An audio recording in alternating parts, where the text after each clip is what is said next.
That's how language works. So that would mean Doug Jones has been bending like a pretzel for 30 years. Why would he just leave his balls hanging out? Of course it was in his costume. David Bowie knows how to wear a codpiece. I'm sorry. He considers himself a genetic freak. A German horn in this? Obviously, you don't love it that much. Hello and welcome to Movie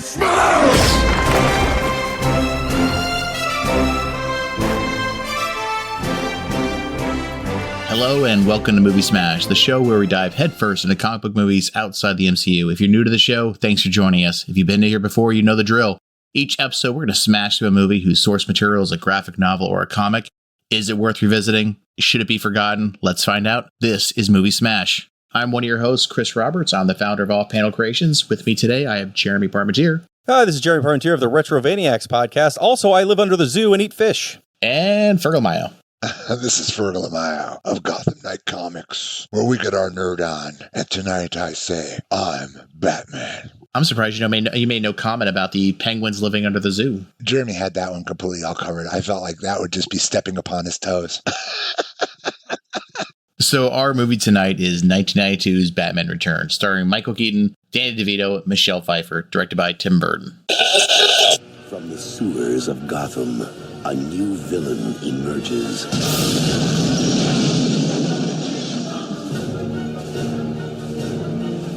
You didn't invite me, so I crashed! From the rooftops of Gotham, the perfect enemy comes to life. I am Catwoman. Hear me roar. Yeah.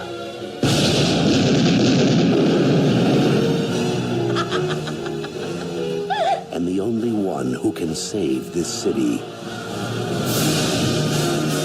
is a creature of the night. I am pretty confident that you guys know who Batman is. The real question is, what was your experience with this movie before today? I loved it. I mean, I thought this was one of probably what Christopher Nolan did, what we accepted with the Batman trilogy there. This is where I think Tim Burton would have done really well. I know it was a great movie, but it was kind of the end of that Batman era with Tim Burton. I think it was a great carryover from the first movie. So, Chris, you and I have been friends for a long time. This movie came out right about the time. I know I saw this in the theater. I might have seen it with you. I don't really know. But it was definitely with people at the same time frame. Because what I remember about this movie specifically is I loved the first Batman, which was, same director, same actor as Batman. So it was like, okay, this, I loved the first Batman. I'm going to love this. And I left the movie theater kind of like, I don't know if I like this or not. Now, years later, I have a much different opinion of it. But at the time, I felt really confused about if I liked this movie or not. Like, it was fun to go to the movies and I enjoyed it, but after it was over, I was like, that was a movie. Yeah, I may or may not have seen this with you. I don't remember. In fact, I was thinking the same thing. I don't remember when I saw this. I just remember I did see this in theaters, and I remember it just being different than the original Batman. Different how for you guys? Like, when you say different, I think we're going to get into that a little bit in a bit. Yeah. So, Fergel, do you have any history on the character itself? I mean, Bob Kane, this is, Batman is the most iconic superhero character, and it's actually ranked number one. It's higher than Superman, which is interesting. 1939. Is this 19? Yeah, I believe it's 1939, if I'm not mistaken. The Dark Knight. Bob Kane's family put this thing together. This is a gorgeous Detective Comics. One of the most valuable. That's one of the 1 and 2 most valuable comic books in the world. An interesting side piece. One Piece, which is an anime, recently overtook Batman, but and it took them a short amount of time. But Batman is still considered to be the most bankable movie character and comic character of all time.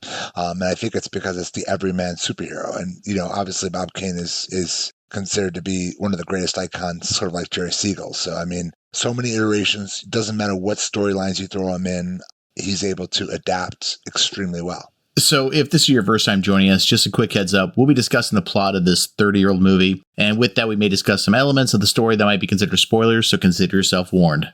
So, Jeremy, what happens in this movie? Well, as it is a sequel to the original Batman movie by Tim Burton, starring Michael Keaton, you don't have any Batman backstory. This is literally the backstory of the new villain for this movie, who's the Penguin. This movie is essentially about the Penguin's kind of mysterious rise in Gotham, tied to some unscrupulous businessman who is trying to find a way to get things he wants done in the city. And the best way to do it is replace the mayor. So he's decided to kind of use this kind of mysterious kind of criminal figure who's shown up out of nowhere to take over Gotham City. Meanwhile, as the Penguin is a villain, he has some other more villainous ideas on what he's going to do. So it's up to Batman to stop him with the help, ? Of another new introduced character to this movie, which is Catwoman. She's not new to Batman, but it's the first time she was in the movie. Who's kind of like that questionable, is she a hero? Is she a villain? Is she just kind of a free-for-all, depending on the situation? But so it's up to Batman to stop both of them, but really stop the Penguin from taking over Gotham City one way or another. So for me, this movie really is about all these iconic characters and how they're portrayed. And where I want to start with this today is Danny DeVito's take on the Penguin. It is probably, to me, again, I can see where Jeremy comes away from the theater going, and Jeremy, real quick, for just thought process, how much of a Batman fan were you before you saw Batman Returns?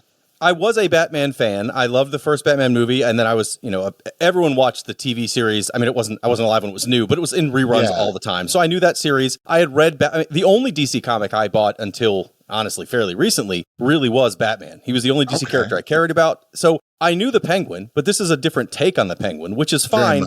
But it's not even just the Penguin. It's not that I didn't like the movie, because I did. It was not the Batman movie I expected at the time. I know why now, and I'm going to get into it later, but it was just the atmosphere, the whole feel of this movie was so different than the other Batman movie that I wasn't quite sure what I thought. Even the Penguin, we just mentioned Danny DeVito as the Penguin in this movie, and instead of being kind of like the, kind of heavy-set Penguin with a cigarette and a parasol, he does have the parasol, and they do have one scene where he has the cigarette thing, but generally, he's like a genetic... I don't want to say want freak. to say freak, don't you? They use it in the movie, which is why I was going to use it, but it's in a, it's not polite to use it, but he considers himself a genetic freak. He has some sort of birth defects that cause him to be, he has like flippers for hands, and he's kind of grotesque looking, and he's got a big hook nose. So he's like a man penguin, but it's all done in a way that I'm not quite sure if they would get away with it again now.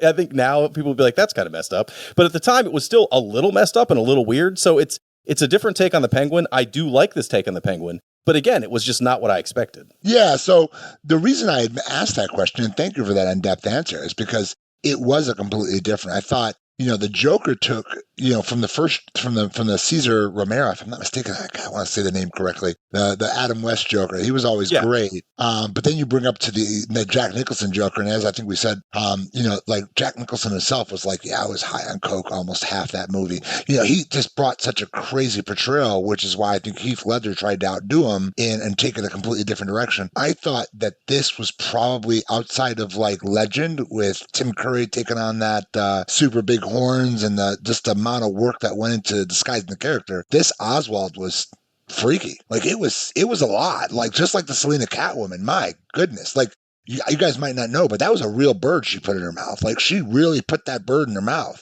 And she she even said in interviews, like, what the hell was I thinking? I got bird disease. And the black blood, that was Danny DeVito's idea. I mean, I think you got, Tim Burton is famous for saying he doesn't do sequels. So I think that's why this movie had such a completely different tone. Yeah, Danny DeVito's portrayal of the Penguin was terrifying. It was so bad. There was actually parent outrage when this movie came out because the movie was marketed for children, and this is not a kid's movie. In fact, they thought it was so scary, Kenner actually pulled a line for the Penguin character. It's not just that he's got these deformities that make it so that he kind of looks like a Birdman, but it's also just he's very gross. He's very dirty. You mentioned the black blood. Like he's constantly got blood and black ooze coming out of his mouth. His teeth are all gross. He's pale. He looks like he's constantly been soaked in water. Like, if you've been in the pool for a while, you come out like you're all wrinkly. He looks like that. He looks really, really gross. And that totally fits in with, if I told you this was a Tim Burton movie, of course it makes sense. There would be some weirdo, bizarre monster character like this. Totally fits. And he did the first Batman, and it didn't have that Tim Burton feel, which is probably why he didn't like it. But this instead is like, you gave Tim Burton the license to do whatever he wanted, so he did. And he made characters that would fit in his other movies, which are also really not kids' movies for the most part. Agreed. I mean, but, there's A Nightmare Before Christmas, which was a kids' movie for some regard, and he did extremely well on that one. Tim Burton's just got a style. I mean, he's very well known for a style, and he was trying to flesh out characters like Harvey Dent, Two-Face. That was the whole purpose of it. He wanted to bring Harvey Dent. He wanted to kill off Selena Kyle. There's so many things he wanted to do that the studio still constrained him for doing. And fun fact, McDonald's wouldn't do the Happy Meal. They wouldn't do the Happy Meal tie-in on Batman Returns. Actually, that's not true. They did do it. Yeah, then they pulled it back. I worked at McDonald's during this time frame, and they did, in fact. They did do it. Yeah, they did it, and they pulled it back. Oh, wow. I thought they didn't do it. No, they did it because the parent outrage was so much that they were saying, you're targeting children for what should be a rated R movie. And by the way, it was almost rated R. Parents were so outraged by this movie being targeted towards children, which is, McDonald's had toys. And if you were lucky enough to get them, they're pretty valuable these days, from what I hear. Yes, they are. Yes, they are. That I do know. The market for those particular McDonald's toys, especially in mint condition, is pretty high. Why don't we change gears and talk a little bit about Michelle Pfeiffer and her take on the Catwoman? I honestly look at it. I looked at the movie recently. I've seen the movie hundreds of times because I'm a Batman fanatic. Obviously, I own a store called Gotham Knight Comics, but I thought I just think to this day, no one could pull off the role. And I'm looking at the Catwoman that we've had. No one's been able to even come close to what Michelle Pfeiffer did in that role. Yeah, she's a great Catwoman. She's also a great Selena Kyle. Like, she's a very good kind of mousy, quiet. Now it's a different take on the character again, but I liked that they gave her that backstory, right? Like she was almost like so unsure of herself that it was the transformation to Catwoman was more than just, okay, well, I'm going to make a costume and be do this vigilante good guy, bad guy thing. Instead, it's like she has like a full on breakdown almost and becomes this Catwoman. It was a good character. Yeah, it was also a pretty outstanding outfit. Well, obviously she's known for the cat suit. Each suit cost $1,000 to make, and they had over 60 of them because she kept breaking them. The way she would move, they'd rip. And because the way it's also done is once she would get into it, they would vacuum seal her inside of this thing. It was so tight, she would get lightheaded and could not even hear herself talk sometimes because it was so tight around her head. That is phenomenal. That is absolutely just wonderful. I saw this fact, and it made me think of you, Fergel. You see, the advertising for this movie, they put up a lot of posters, obviously, around cities. That's how you really knew about movies. And one was dedicated to Catwoman. And the problem was they had to keep replacing these things for several months because people kept stealing them. So my question for you, Fergel, is do you have one of these in your bedroom? No, but if I did, it would be that one. It would be the one of Jessica Alba from Sin City. There are a few that would take up the wall, but at this point, no. I've got comic characters in my walls at this point, but I would love to have like a Samantha Fox, Michelle Pfeiffer, Jessica Alba combo. That would be phenomenal. You know what would make it better? Alf. Get Alf on the end. It'd be so hot. Would have to centerpiece it. Oh my gosh, you've got me. I didn't know. Now, the third villain of this trio is Max Schreck, played by Christopher Walken. Yeah, he was thrown in for this movie. He was not, I don't believe he's canon, if I'm not mistaken. He is not canon. He's actually named after the actor who played Nosferatu, German horror actor to be specific. A horror actor? Did you say horror? H-O? No, horror. H-O-R-R-O-R. Jesus. I'm so sorry. Holy crap. I really just had to stop for a moment. I just saw Deuce Bigalow, European Gigolo last night, so you'll have to forgive me. That came out of nowhere. I was like, whore? A German whore did this? That's great. I'm surprised that you have not done a Christopher Walken impersonation yet. Oh, I love Christopher. I don't want to butcher Christopher Walken. You're talking to my guy all wrong. Do it again. I'll stab you in the eye with the pitchforks. I can't do it right. You get the right guy and it makes it sound well. So you're saying you won't impersonate Walken, but you'll impersonate an Australian accent. Did I impersonate an Australian accent? When did that happen? Maybe it's because I'm turning 50. My memory gets a little foggy. Oh, you sure did. Oh, was it the German whore? Batman Returns. By the way, what is he returning from? The title makes no sense. It was just a take back on the first movie. It's Batman. Batman comes back. Batman Returns. I didn't look too much into that. Maybe there should be more of a deep meaning to that, but I always just took it as like, I don't know, they didn't want to write Batman 2, so they came with something else. Seriously, that's not even a joke. Like, that's really what I thought. That's great, though. Maybe it was a play on that Michael Keaton did not want to come back for this movie, and they had to convince him with $11 million to come back for this movie. He had a couple requests for it as well. Number one, he wanted a zipper added to the pants. Oh, everybody wants a zipper on the pants. I mean, you remember, we just talked about Michelle Pfeiffer. She got vacuum sealed. They think because it's an innie, they don't need a zipper, but you need a zipper. I do have a question for you. How do you guys feel about Keaton's portrayal of Batman and Bruce Wayne in this movie versus the first one? Did you guys notice a difference? He was more, he got a little darker. He relied a little bit more on a few of his toys. And I think the willingness to share his, his whole identity, how that whole kind of thing, just the way it came about, dude, that was weird. That was different, right? Batman is not a guy who, but I've got the comic where he marries Selena Kyle, and I love that book, but it's weird. It's a little weird to me, a little bit, but good still. Didn't she leave him at the altar? She did, but they eventually got married. I must have missed that one. But nonetheless, he came back for this movie because he had a real estate deal and he needed some money to do it, which is why the $11 million number. In an interview, he said he was having trouble acting for this movie because he doesn't like doing sequels too often. And he actually, for the first few shoots, he actually was doing a parody of himself from the first movie. I did want to point out, there's that clown patrol that shows up at the beginning of the movie. There's one clown whose title is The Thin Clown, Doug Jones. Doug Jones is the Thin Clown. Hold on. I'm actually on my page looking right now. Doug Jones is the Thin Clown. Abe Sapien played the Thin Clown. He did. Does that mean this guy is super old? Was he doing these bends at like 60? Is that what was happening here? He was also doing Mystery Men as Pencilhead. He's all over the superhero genre. But I mean, this is 1992, if I'm not mistaken. 1992.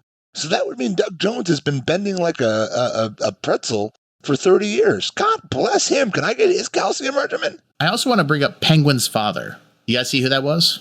Paul Rubens. Paul Rubens. From Mystery Men. Paul Rubens. Yes, from Mystery Men. Also Pee Wee Herman. But yes, from Mystery Men after this movie. Interesting little thing for you. Originally, Penguin's father was going to be portrayed by Burgess Meredith. Do you guys know who that is? That's the original Penguin from the TV show. Yeah, he was going to be the actual Penguin's father in this movie, but he got sick right before filming. Yeah, that's disappointing. That would have been a cool... I mean, I wouldn't have known it as a kid. I wouldn't have picked up on that, but that would have been a cool little cameo. But Paul Rubens works. Paul Rubens also played Penguin's father in the TV show Gotham.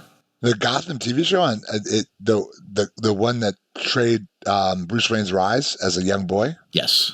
Wow, I didn't know that either. Yeah, that man's all over Hollywood. That man is all He has nothing bad in his past whatsoever. Wow, that's quite the something, man. You're bringing me all kinds of facts tonight. So, guys, for the movie itself, are there any scenes that stick out to you?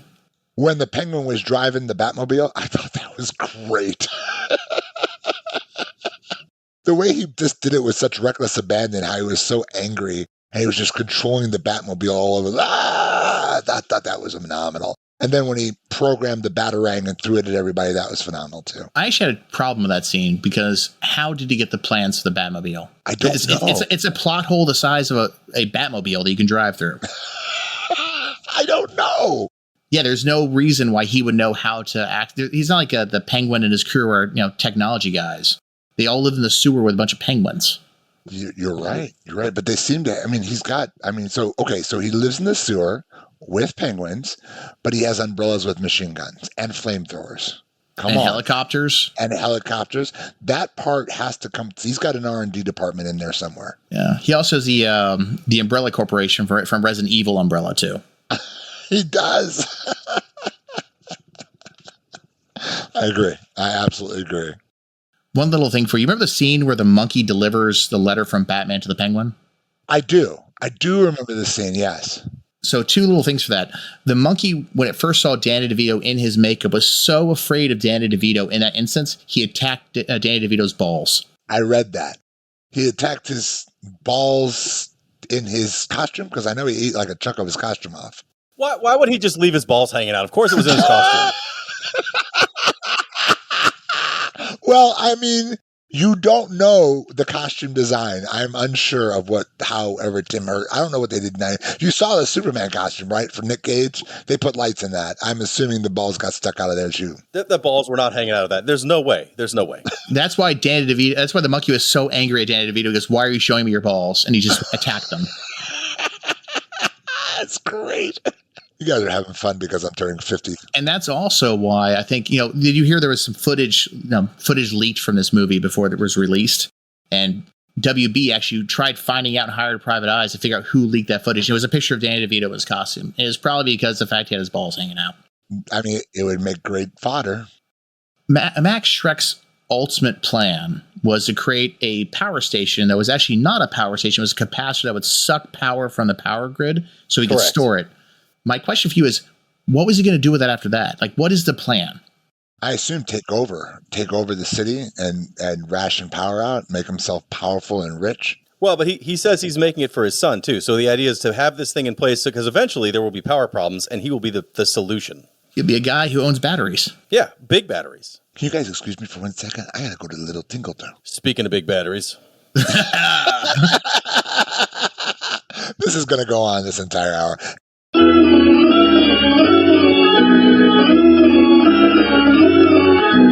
And we are back. I want to circle back to Catwoman real fast. I don't understand where her powers come from. I mean, she falls out of a window, she dies, and she's licked back to life by a bunch of cats, and some of them are actually partially eating her too. How did her powers work? What, like, does she have cat powers?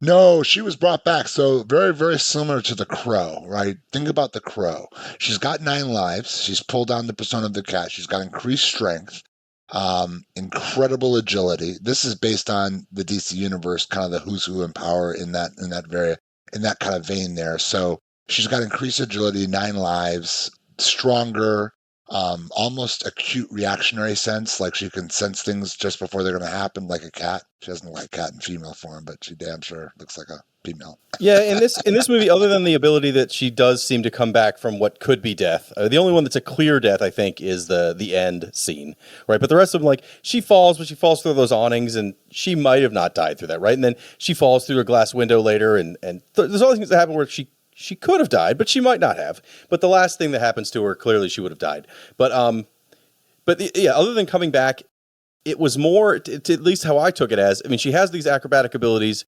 It didn't get enough into her past. Maybe she was a super gymnast in high school. I don't know. And she can fight somewhat, but like really it was just that she became fearless, right? She had this kind of breakdown. And then when she was in the costume, she thought she had to, stop crime in whatever way she was going to, but it wasn't really crime in the sense of like, I'm going to follow the law and stop crime. It was like, if I see it as wrong, I'm going to kill this person.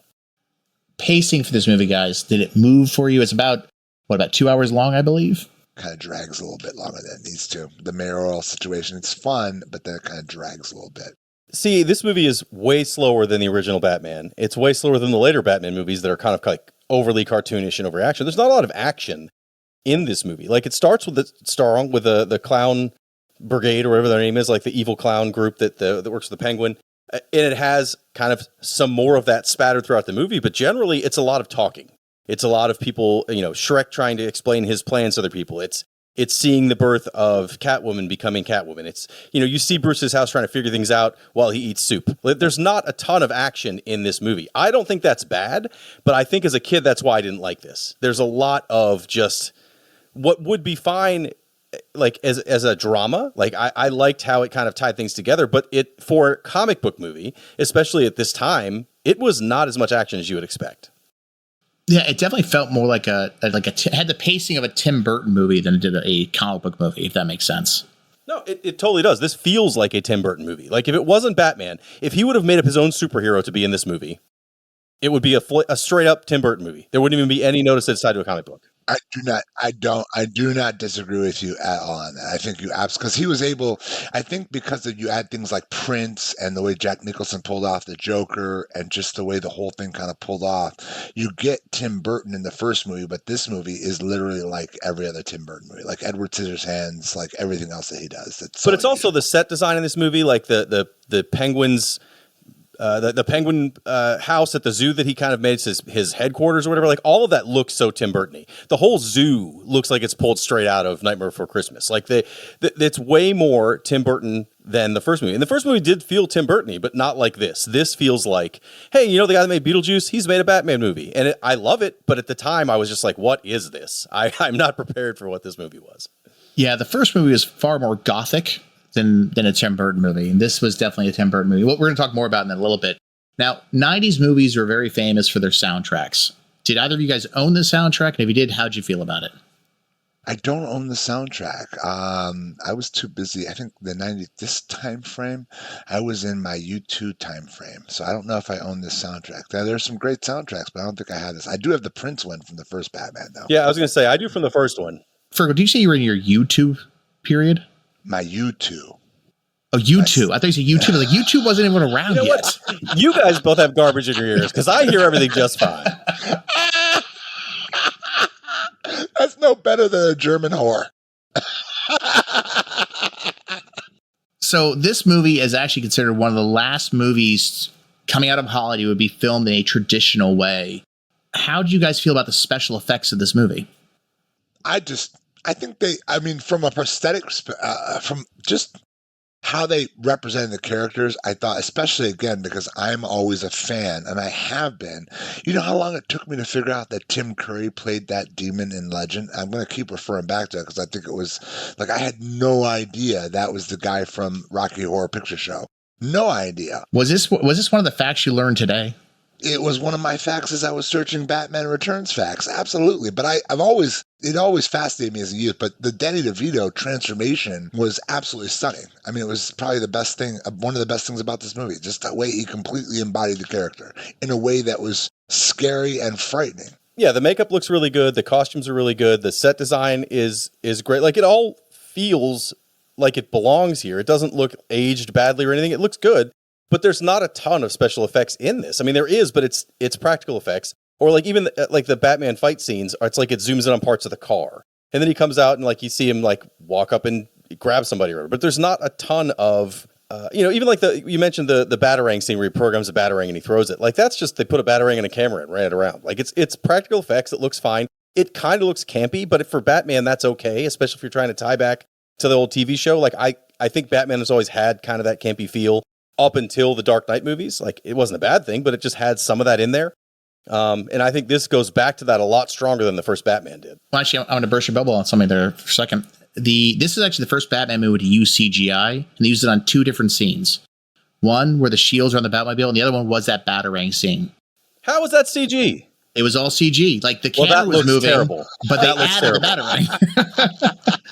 The silver around the Batmobile, obviously that was CG, but the Batarang, I think you just burst Jeremy's, but I think he really thought there was a camera in there. That was I really did. I thought they just tied, stuck a Batarang on a camera and then ran it stuff and then, added some effects to it just so it didn't look clearly like that. But, okay, well, it's not a very good effect no matter how you've done it. It worked and it was campy, but it was not a great effect. This is no Mystery Men where they have the giant pinky finger on the camera and just running around. I'm going to be honest. It reminded me of that. It reminded me of that a lot. This movie was all shot indoors. It was all made with miniatures. In fact, it was such a big set. It took over 50% of WB Studios to film this thing. One thing I thought was a very interesting special effect that I actually read up on this to figure out how they did it. All those penguins in the sort of climax of the movie with all the penguins running around taking over the city. Mm-hmm. Yes. It's a combination of actual penguins. Correct. Animatronics and little people. There were little people in penguin suits. Were they the ones that were the Emperor penguins that were leading the penguin into the water after he died? No, but they were the ones that did they were the ushers for the funeral.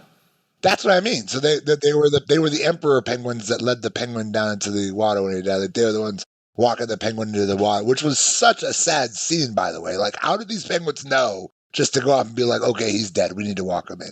Well, I assume that's what penguins are doing in the wild, right? Don't penguins? I have no idea. I don't know nothing about penguins. But I just assumed that was supposed to be that's what they do in real life, too. Like, if a penguin dies, they throw him in the water. And so that's what they did here. Oh, yeah. I mean, last time I went to Antarctica, it was annoying. I was behind this funeral procession of penguins. It ruined your entire vacation. I know. Was there a little penguin priest? Was he giving a eulogy? No. I was in the part of the procession that was going from the church to the cemetery. So I was just stuck in traffic behind a bunch of penguins. It sucked so much. Other little facts I thought were interesting about the production of this movie. So Batman does not wear boots in this movie. He wears Air Jordans with boot wrappings around them. He didn't wear boots in this one because I know the first one he did, and I know he made a mention in a couple interviews that he did not like how they felt. So he went with the Air Jordans on this one, huh? Yep, that was one of his requests to come back for this thing. That's being rich. That's what I'll do to you. Make you have a reasonable request. Now, we kind of touched upon the origin story for Catwoman and the Penguin. So Daniel Waters wrote the original script for this movie. he did not know the origin stories of Penguin and Catwoman. He just wrote it based upon their names. Yes. I mean, that all makes sense because neither of them, I don't actually know Catwoman's origin, but I know there's no way that was Penguin's origin because the Penguin was not a deformed human being in the comics. No, he was thrown away by his parents, but he wasn't a deformed person. He sort of looked like a penguin. Yeah, I guess if you're an 80s kid, because like someone in the mid 40s, late 40s, 50s like us, yay, we were all thrown away.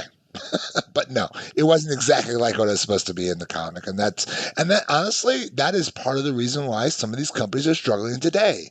They ignore great material. Well, and he wrote this movie as basically being a twisted version of the story of Moses. Can you see it? No. With the basket going down the river or sewer. Same idea, yeah. And I can see that. A culling of all the firstborn of Gotham. Finds a new family, which is the Circus Freaks, if you can say that word. Yeah, and so he wrote it originally. Daniel Waters originally wrote the story as a twisted version of the Moses story when he gave it over to Tim Burton. Well, now I can't even look at Batman Returns the same way because you've given us such great thoughts. I'm going to look at it like Moses is there. Yeah, and it's actually the only Batman film that does not have flashbacks in it of all Batman movies. Well, really? except for maybe the Adam West one. Wait, don't they go back and go back to or it's not that his parents dropping him off is not a flashback. It's not a flashback. It's a flash forward. And the reason why, you know why it's 33 years? Why? Because supposedly that's how long Jesus was before he died. So all the movie is supposed to have connections to the Bible and the story of Moses and all that fun stuff. Well, wow. Someone was sneaking in some craziness back in the 90s. I guess that's what edgy guys did in the 90s. That and we kind of put our pants up a little bit and made them very cool and tight at the bottom. What, some parachute pants? Not parachute pants. No, you peg your jeans. Oh, pegging your jeans. It's, we got to move on. We got to move on from these topics. I feel 1,000 years old.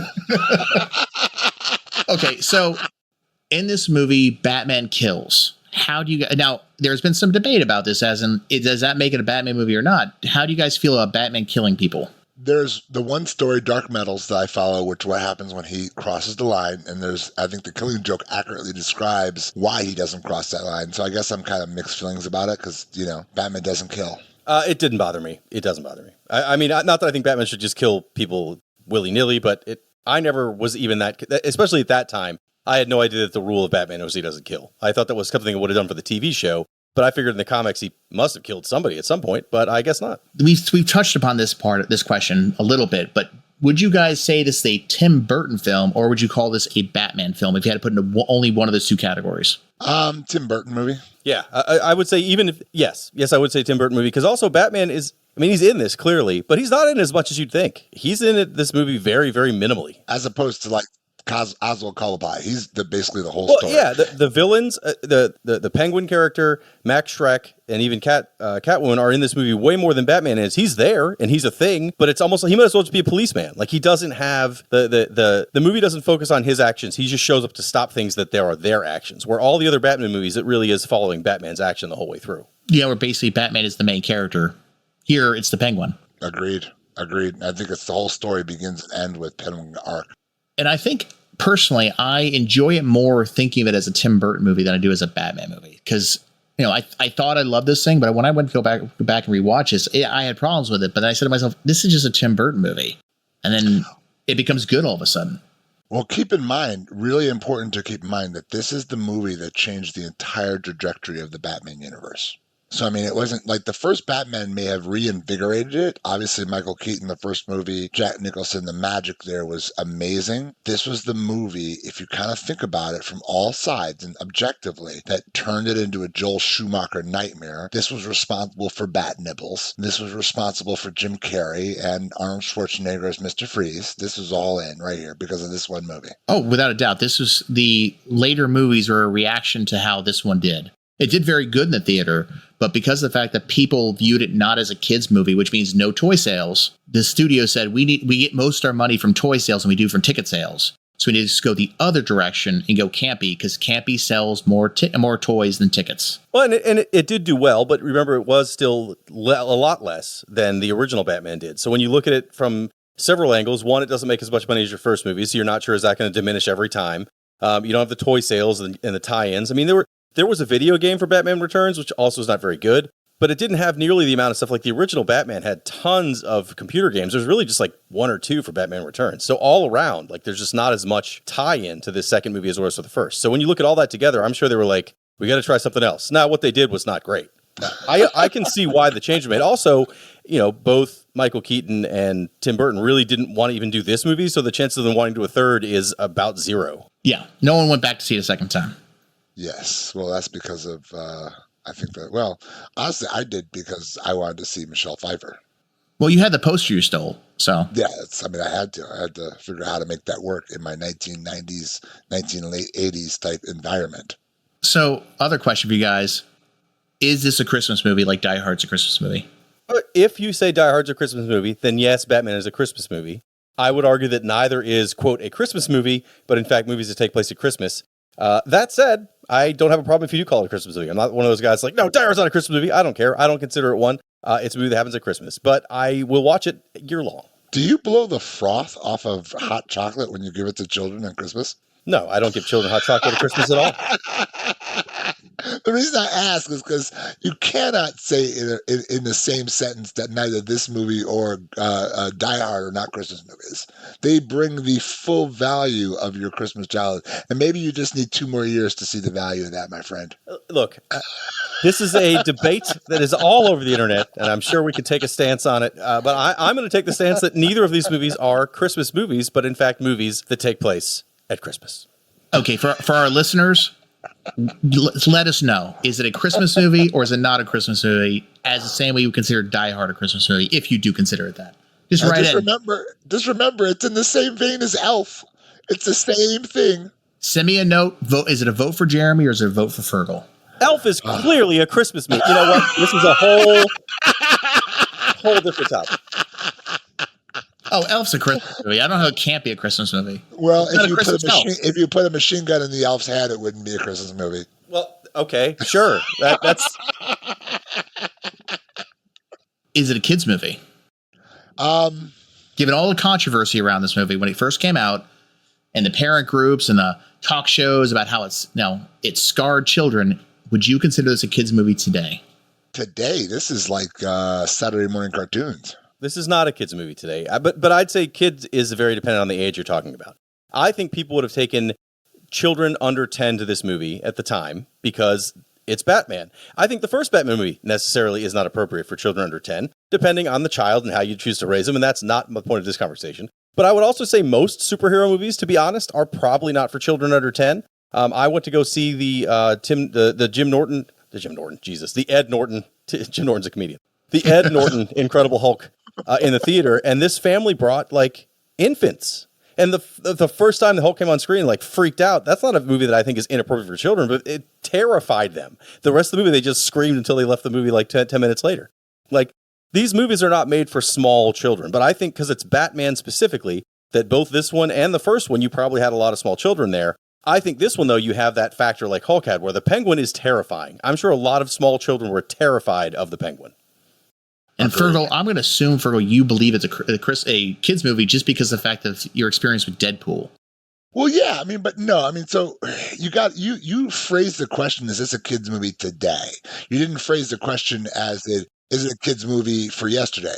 So yesterday is a completely different world than today. And if you look at what's on basic cable as I'm flipping through my cable channels, this is, Batman 2 is tame by comparison.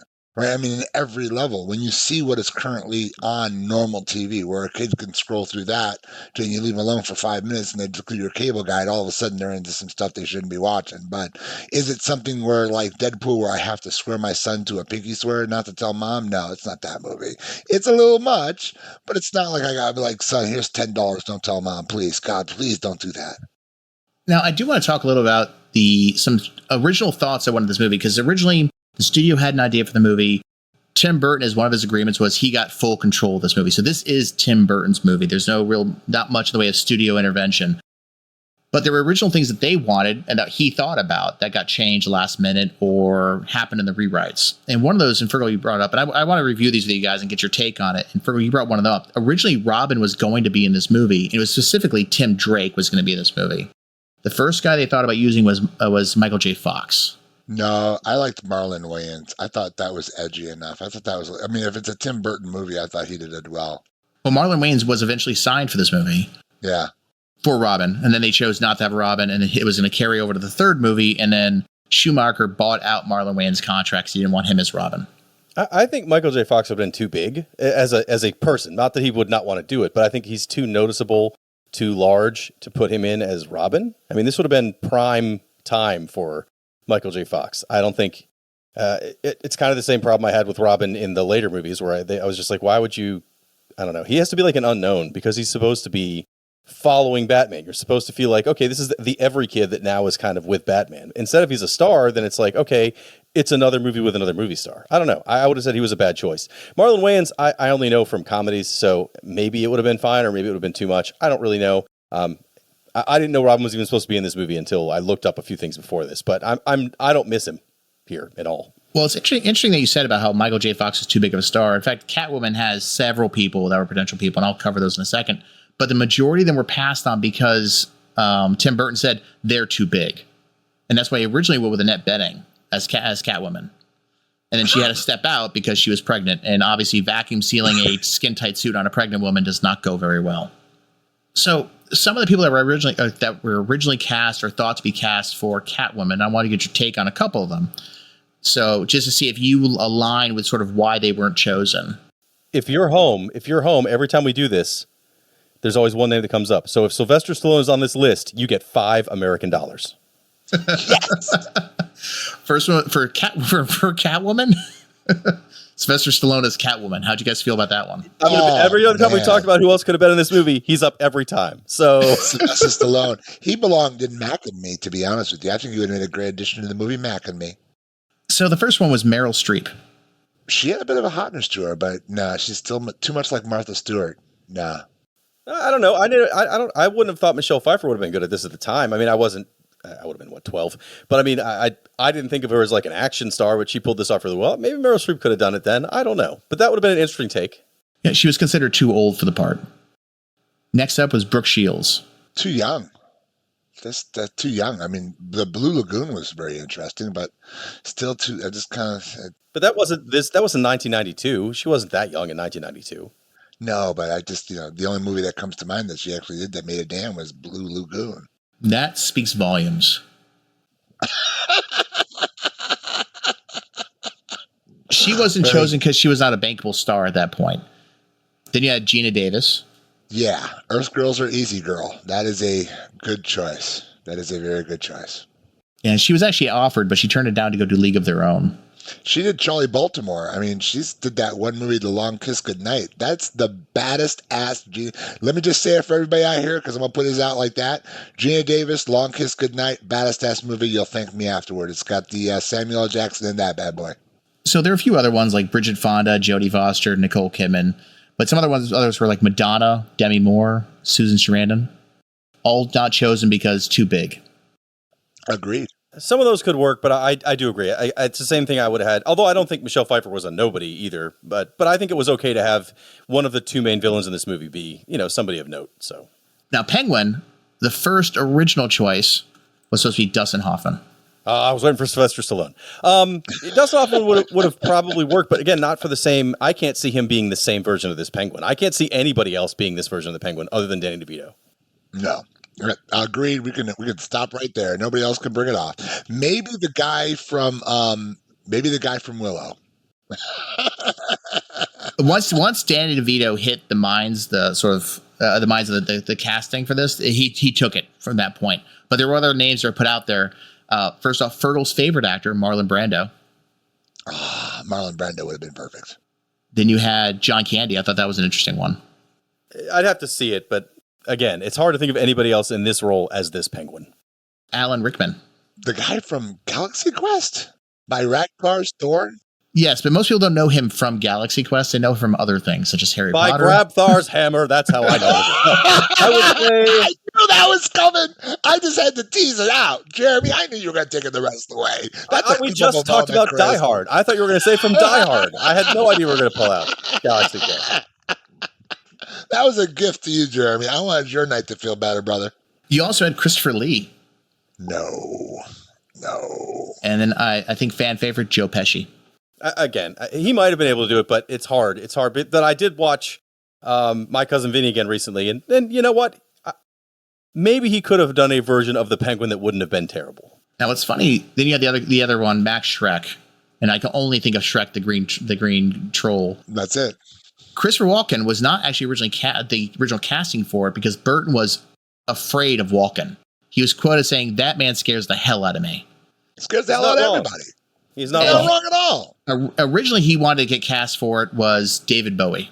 Okay. Yeah. I can see that, and that is a very Tim Burton opposite feel. direction. Yeah, very Tim Burton feel. And you know, I mean, what's funny about that was David Bowie was the actual original casting for Joker for the first Batman movie, which is why they thought about carrying him over for this. Which would have been stupid on every show. You gotta create guys who either don't give a crap and can involve the character the way they do, or just like can pull off performance. And you know, David Bowie is just not. He's a great singer, but being a singer doesn't mean you're a great actor. It means you're a great singer. He is a good actor, though. Have you seen Labyrinth? I have. Okay, so that was a silly comment to make, wasn't it? That was not a silly comment to make. I didn't realize that was by Grabthar's hammer. Have I touched a nerve? David Bowie knows how to wear a codpiece. I'm sorry. He does, but he's not, I mean, I put him on the level as Ludacris. He's good, but not, you know. Jesus Christ. Keep that. There's your clip for everybody. I put David Bowie on the same level as Ludacris. Let's just call it a night. I'm out. I'm done. Oh my God. Oh, that's great.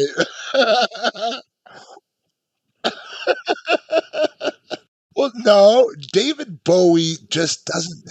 No, I've seen that movie. I can't remember. Jennifer Connelly's in that movie. The girl who ends up being she's the one that ends up being the Goblin Queen. The Goblin Queen, yeah. She had big eyebrows. That was the one who ended up being the wife of O'Connor. And so I just remember that movie being David Bowie. He was great at singing through that movie. I just didn't see the depth. I'll rewatch it, though. You should watch The Hunger. Let's watch The Hunger, and we'll talk about it. The Hunger. It's a horror movie with David Bowie. It's great. Well, okay, so I'm always about my horror movies. I will watch The Hunger. He was also in Zoolander as David Bowie. Oh, well, so, he was of course, he was epic in that movie. He was Nikola Tesla in The Prestige. Yes, he was. I love that movie. That was such a good movie. Wait. David Bowie was Nicholas Tesla? In The Prestige, which is a fantastic movie. I got on my shelf over there. Wait. I know the movie extremely well. Then how can you possibly say David Bowie's not a good actor? Okay, that's not David Bowie, though, as Tesla. That's not David. That's David Bowie. Yes, it is. Yes, okay, it is. I will go back and rewatch. If that is David, now I have to, because I've seen that movie like 1,000 times, and I could not tell you that was David Bowie. It's not his brother, Joseph Bowie. It could be Paul Bowie. You never know. He's also from he was in Twin Peaks. Oh, that's great. I didn't know he was in Twin Peaks. I didn't know there was this whole acting career that David Bowie had. Little thing. I guess that's why there was so much sensitivity around David Bowie. I wasn't sure. He was a triple threat. He could act, he could sing, and he could dance. Triple threat, man. I would be a triple threat. I've seen you dance. You can't dance. Not anymore. I need joint medicine, glucose. Yeah, your hip is stopping you from dancing. Now, you sort of alluded to about the movie Superman Lives or Superman Reborn was going to be made after this.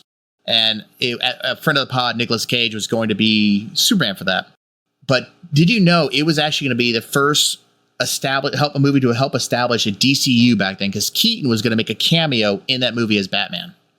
Which would have been so cool. That was a lost opportunity. Yep, they're going to try, at that point, use to establish this universe. And Walken was actually supposed to be in that movie as well as Brainiac. Is that how they're going to take Shrek up to Brainiac? That would have been interesting. He'd have been like, "You're doing it all wrong. You got to shrink the city. You do it again, I'll put an eyeball out." Was that supposed to be a Walken impersonation? It was. That was a great Walken impersonation. That was not a bad Walken impersonation. You know who does a great Christopher Walken impersonation in this movie is David Bowie. No, the guy who plays his son in the movie. Every line he has, it sounds like he's trying to have the same cadence as Christopher Walken. It's awesome in this movie. Every time his son's on screen, watch him. But he's the guy who played on the program. He's big and huge and doesn't look very smart. But I agree with you. He is trying to impersonate Walken, and this guy's got shoulders that go out for forever. Andrew Benarski, I believe is his name. Yeah, I think he's a former actor, former bodybuilder. So that's the thing. He's one of those guys. And now, if you look at his Instagram face, he looks like a guy who could be sitting there selling mail bombs. So the ending of this movie was changed. The ending of this movie is Catwoman looking at the bat signal, which tells us that Catwoman is alive. That scene was actually filmed just a couple weeks before release because they want to stop it from being ambiguous that she lived to being, we know that she's lived. The original ending was just going to be the bat signal blinking because of all the power that was drained, and that now there's a power crisis for the city.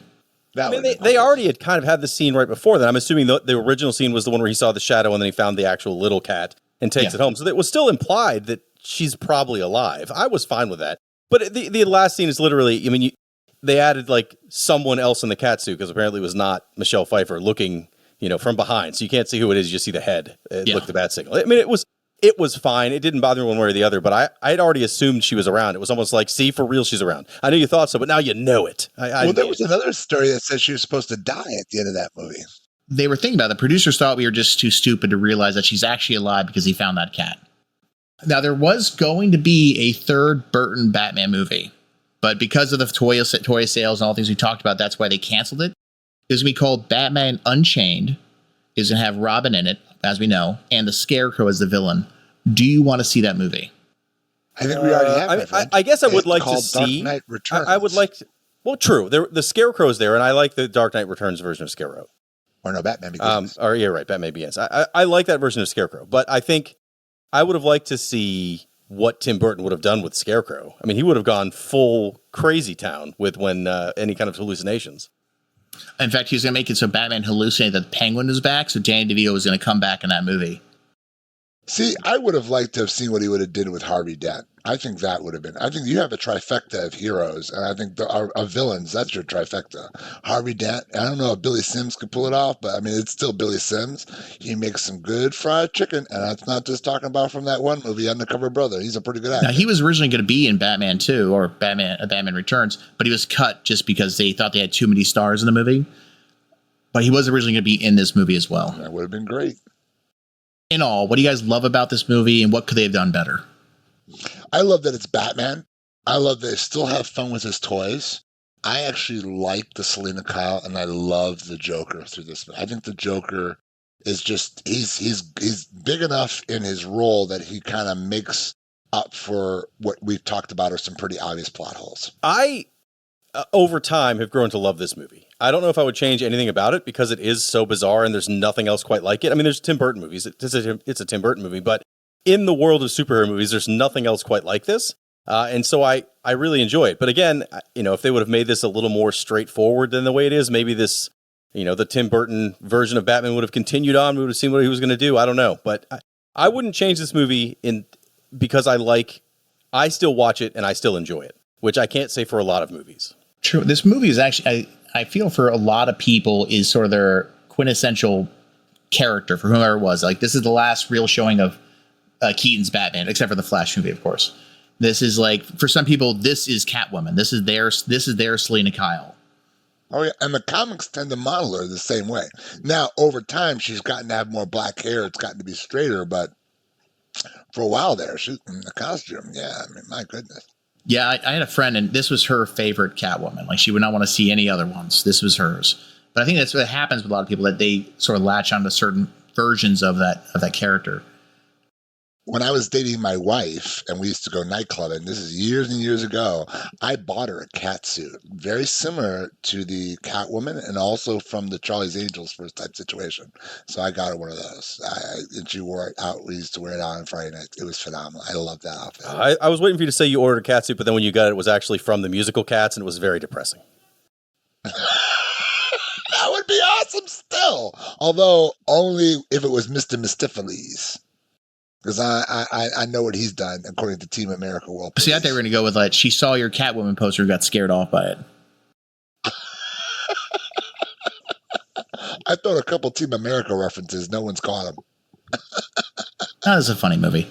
So this movie has lived on for a lot of people. Like I said, it is their Batman for some people. It's their Catwoman. I don't know anyone who says that this is their Penguin, though. It's the only Penguin. What other Penguin is there? The Batman. There's not. The movie The Batman. Well, I mean, we were. What is it? Is it Colin Yes. Farrell? Yeah, that one. I mean, it's okay. So from a prosthetic standpoint, Colin Farrell, what, right? I mean, so I know Colin Farrell pretty well from his movies. I'm a big, and it took me a while, and maybe I wasn't just paying attention to him because of his role in the movie, but it took a while to figure out that Colin Farrell was the Penguin. I was like, that's the Penguin? Well, I can say, like, for me, I've always viewed the Penguin as being sort of like a mob boss, or he deals more with the underworld. He's a normal guy that they call the Penguin because he wears tuxedos and he's fat. This version of it, this sort of person with a mutation, essentially, being the being Penguin, is not the Penguin I have always thought of as being Penguin. I don't have a problem with this Penguin, which is why it feels more like a Tim Burton movie for me. It feels like Tim Burton's Batman. Tim Burton's Penguin more than anything else. But I was saying, there are people who do latch on to Michael Keaton as their Batman, and people latch on to Catwoman as their Catwoman. But like I said, I don't know many people latch on to Penguin saying, this is my version of Penguin that I always want to see. 1/3 of this podcast believes that. So you're in luck. I think at least 1/3 believes that Ludacris could be a better actor than David Bowie. Ridiculous.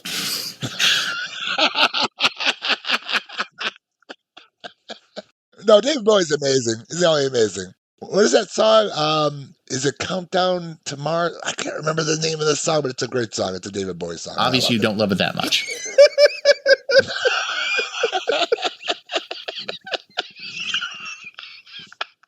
That's a good way to end this whole thing. Thumbs up for everybody. Have you guys seen the movie Flash? And what did you think of Michael Keaton's role in The Flash? That movie made me mad for lots of reasons, but at least I think Batman's part was good. I think he had fun with the role. I think Michael Keaton knows his star is coming back, and he had fun with the role. I don't like the whole running around the place with the long hair situation and the scarf. That was a little funny. Why was he wearing a neck scarf? I'm just curious. It's inside. Why would you need a neck scarf? But the other part, his heat was turned off. I guess that makes because he's Poe. So would you consider this a good Batman movie? Yes. I would. Again, though, I don't know if I would feel the same way if I was 20 years younger. I think in the canon of Batman movies, this is because it's so unique, it's well worth seeing and is a good Batman movie. If I was going to give somebody one Batman movie to see, though, this would not be it. Here's something to think about. If you were 20 years younger, you'd be 28. Well, that is how math works. That is true. The power of math. But I think if I was 20 years younger, I would think that the Dark Knight version of Batman is the Batman I would think is that's the best version of Batman, which I do enjoy those three movies. But I for me, the original Batman and Batman Returns were like this is the best way you could ever make a superhero movie at the time. So I hold those to a different level. Yeah, I would put this, it's not in my top 3 for Batman movies. It's a good Batman movie, but I would not put it in my top 3. I would put it in my top 3, maybe top 5 of Tim Burton movies, but not in my top 3 for Batman movies. Sure. No, I don't know if I put top 3 Tim Burton movies either, but it's definitely a top 5. How soon do you guys think you'll rewatch this thing again? I had to watch it for this. Soon again. That's next. It's future, man. That's how language works. We got math down. Let's do language. Well, I am taking focus back so you have to take it slow with me. But I'll probably wait to sometime into the future. I don't need to rush to see this again immediately, but it's one of those movies, if I was flipping channels and I found it, I would leave it on. And I will eventually watch it again on purpose, and I will enjoy it then too. But it's not something I watch all the time. It is a good background movie. I'll give you that. So what would you guys give it as a rating for your thumbs up? Oh, I'd definitely give it a thumbs up. Just for all the reasons we talked about this evening. It was such an amazing conversation. Yeah, it's a one flipper up movie. I'd probably give it 3/4 just because there are better Batman movies out there, in my opinion. But it's not a bad watch. It's not like this is like throw it in the trash can kind of thing by any stretch of the imagination. But I wouldn't give it a full thumb just because there are better Batman movies out there for me. Before we go, guys, I do have a mailbag for us. Ooh, so for those listening, if you ever want to send us a note, a comment, give us an opinion about how I'm horribly wrong about things like this Batman movie, if you go to our website, movie-smash.com, on the page there's a form. You fill it out, send it in to us, and then we could read your comment on the show. So we got one from a gentleman named Jay. It says, and Jeremy, this one's targeting you. Congrats to Jeremy for mentioning punishment in the Deadpool episode and introducing listeners to BDSM. This is truly the Deadpool experience. Or is that a spoiler for Deadpool 2? I mean, it's in Deadpool 1 too. And I said the Funisher, not punishment, but it's still, it's the same idea. I get it. And honestly, our listening audience is probably well aware of the BDSM world. It's not a podcast for children, especially mine. I do mark it explicit, though my kids have told their friends we have the show, and I believe they listen to it. My kids don't. My kids don't, but I think their friends do. They'll come out saying German horror and BDSM and fun. So on that note, as we head out, guys, where can people find you? Gotham Knight Comics. You can come check out my Facebook page. You can come check out my Instagram, my TikTok feed, and just create new opportunities. You can find everything Retrovania at retrovania.net. I'm going to try to start actually going out in public to things like cons. We'll see if it's going to happen in the next year. That would be fun. Oh, yeah, and hopefully we'll split a table when we go out there. I'll take 1/3.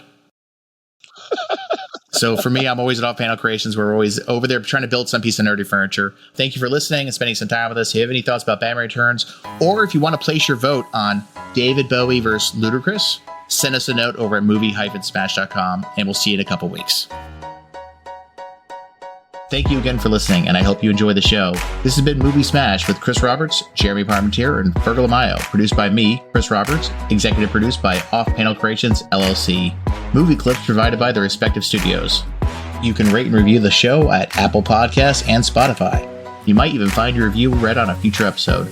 Got a question for us? Visit us at movie-smash.com and send us a note. It too can be read on a future episode. If you haven't already, please subscribe to Movie Smash wherever you listen to your podcasts.